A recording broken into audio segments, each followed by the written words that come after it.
Welcome back to the Healthy Living Scottsdale podcast. I'm Coach Jolie, and today I'm joined by Coach Terra and Coach Adam. And today we're going to be chatting all things caffeine. So before we dive into that, we want to give a shout out to a client of the week. Adam, you wanted to give the shout out? Yes, Sean Chartier. Hope that is correct. Would also be cool if it was Cartier.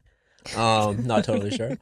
But he has been great. A relatively new member here at the gym, I think within about the last month or so.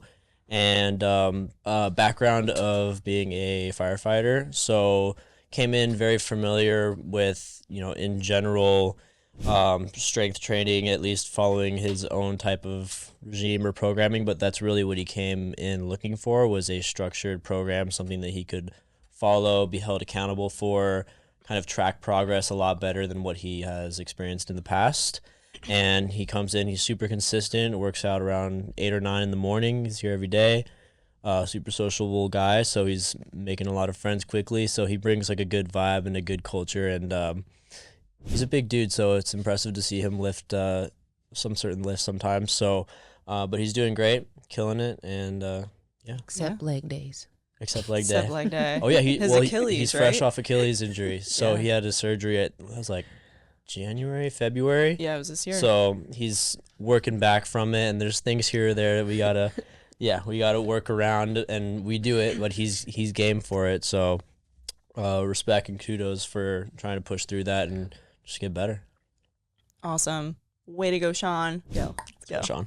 All right, guys, we're diving into caffeine today. So something that I feel like we've all been asked about is like coffee, energy drinks, tea, people drinking coffee just in the morning. How long should they wait before they're working out? Should they drink pre-workout? What are the benefits, pros, cons? So I don't even know where to start with this because I feel like everyone usually wakes up, they drink some coffee. Terra aside. Terra does not drink caffeine, you guys. Terra does not drink any caffeine, does not take any caffeine at all. Why don't we start The there? occasional tea.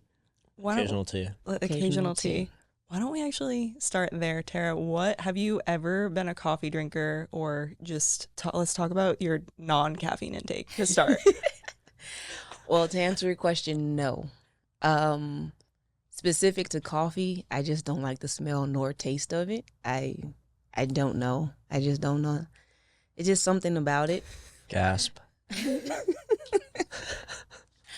But as far as like caffeine in general, I guess for me, the biggest thing that I always equated caffeine with was energy spikes, or waking up and having to feel like people wake up like, I just felt so bad this morning. I needed a little help to wake me up.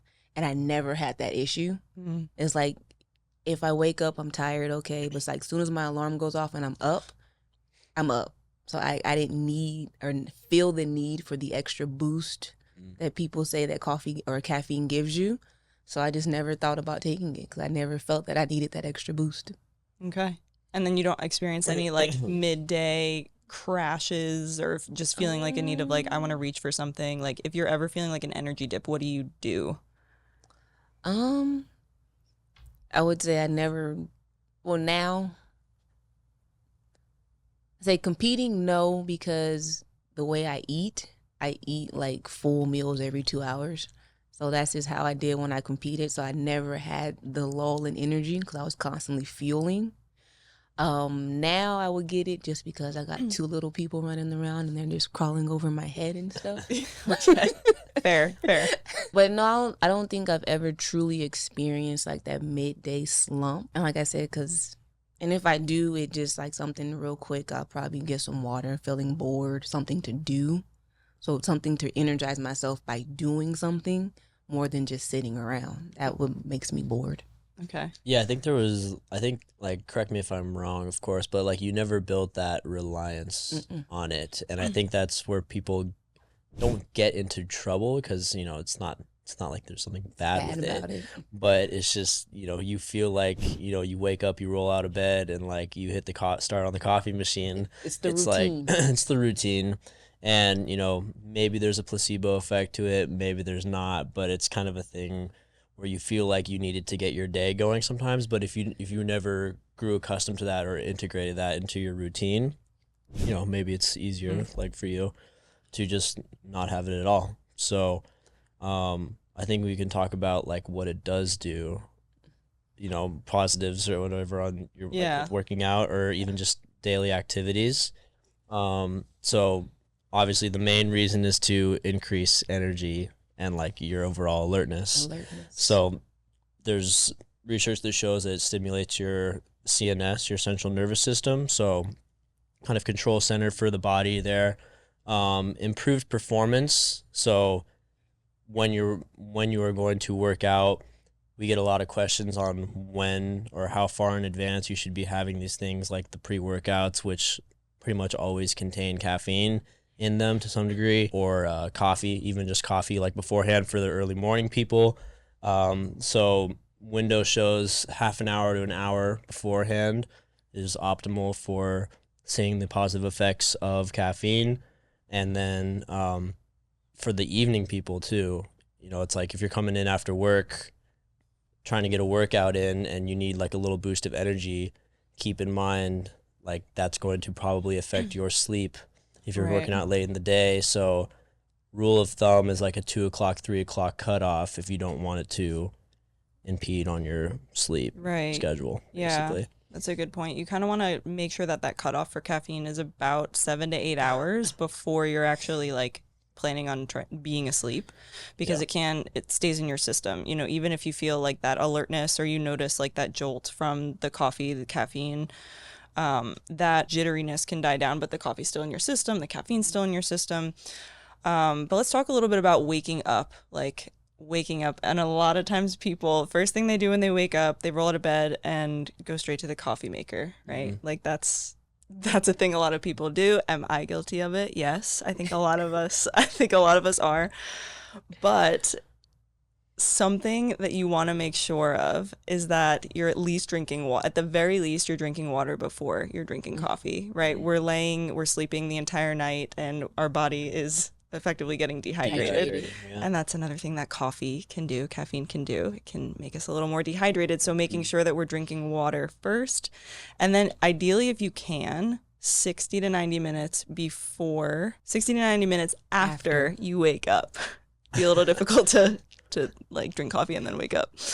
I've done 60 to 90 minutes after you wake up is when you want to have caffeine, because what we have in the morning, one of our stress hormones, cortisol, is actually highest in the morning. So do we want to talk a little bit about cortisol, what it does, stress hormone? Yeah? Sure. Tara? Yeah?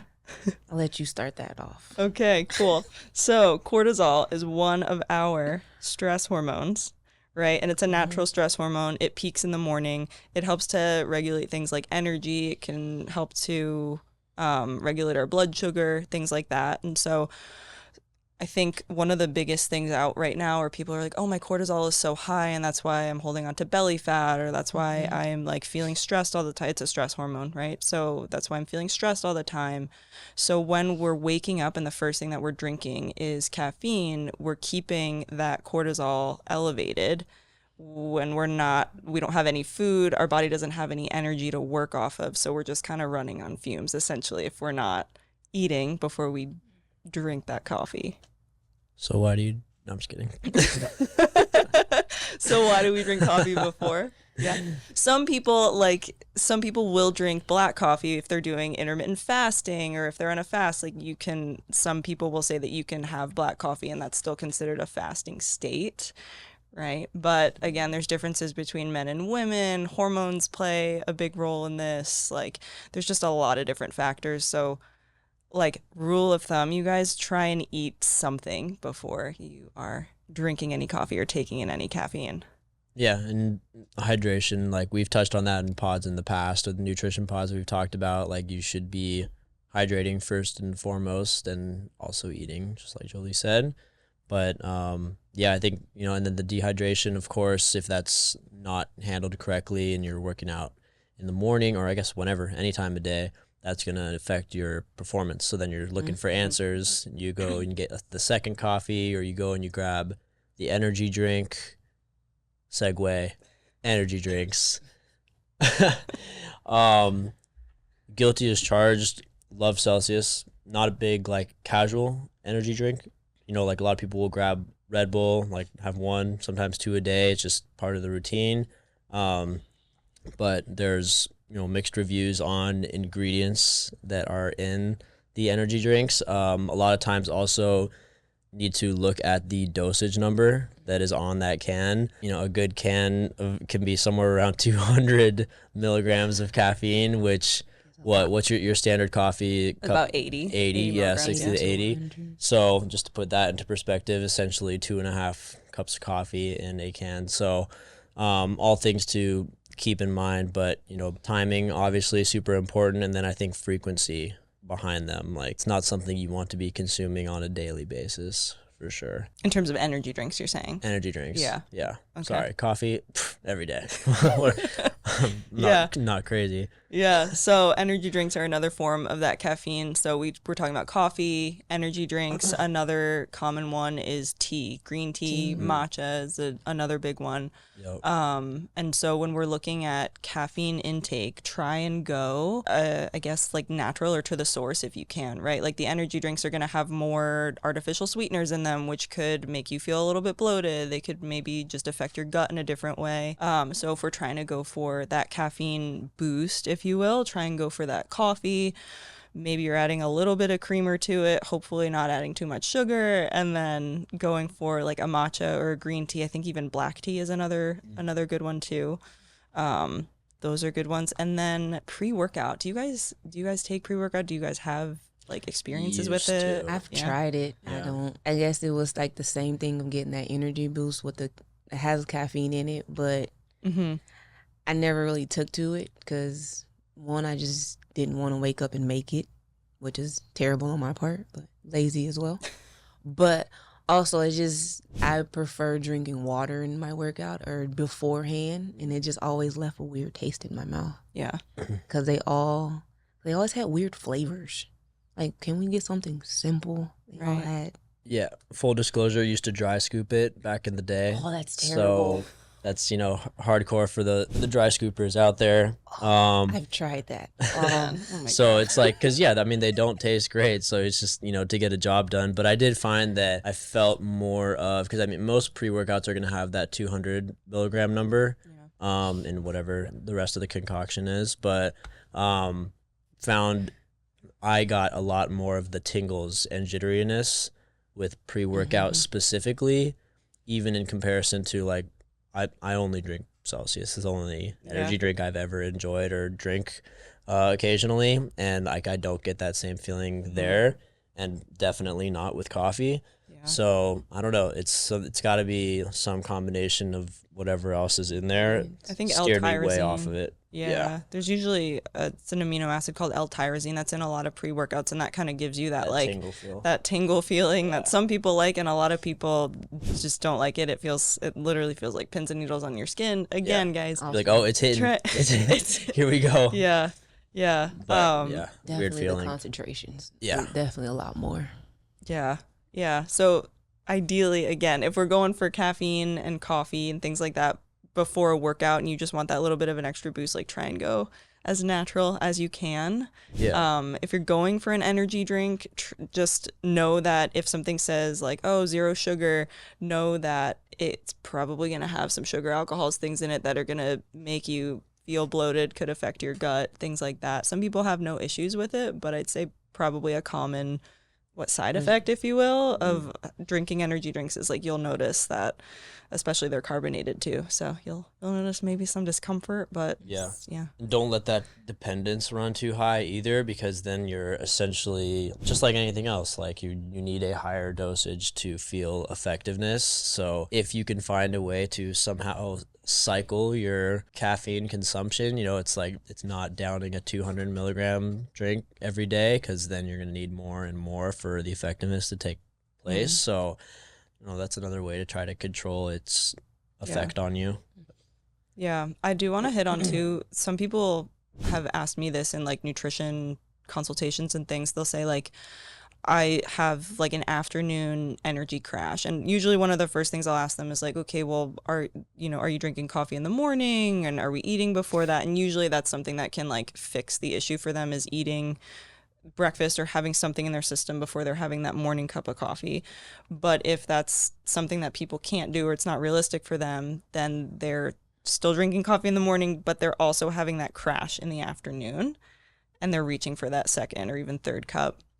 Do you guys have any recommendations for people who are like maybe experiencing that crash afternoon and they're like, yeah, I just feel like I need a nap, or I feel like I just need a boost? Like, what would you say to them? Even just like, what's like a snack or something that they could do to maybe give them some energy, or something that they could just do to feel better instead of reaching for more caffeine?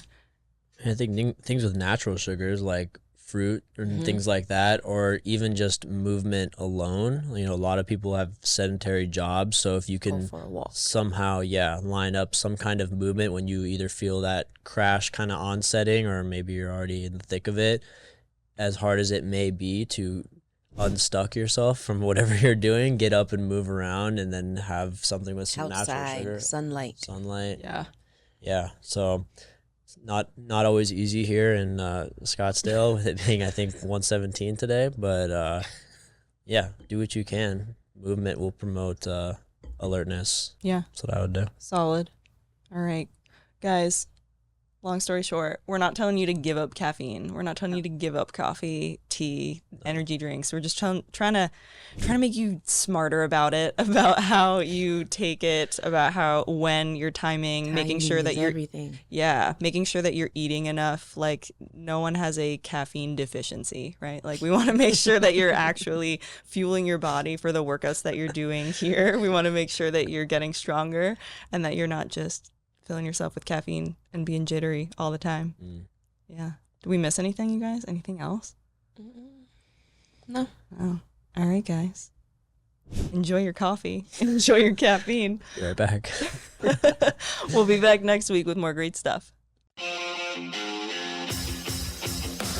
Thank you so much for listening to the Healthy Living Scottsdale podcast. Do you have a question that you'd like for us to answer live on the podcast?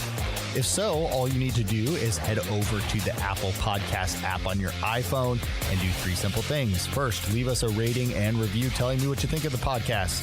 In that review, ask anything you want related to health, fitness, or nutrition.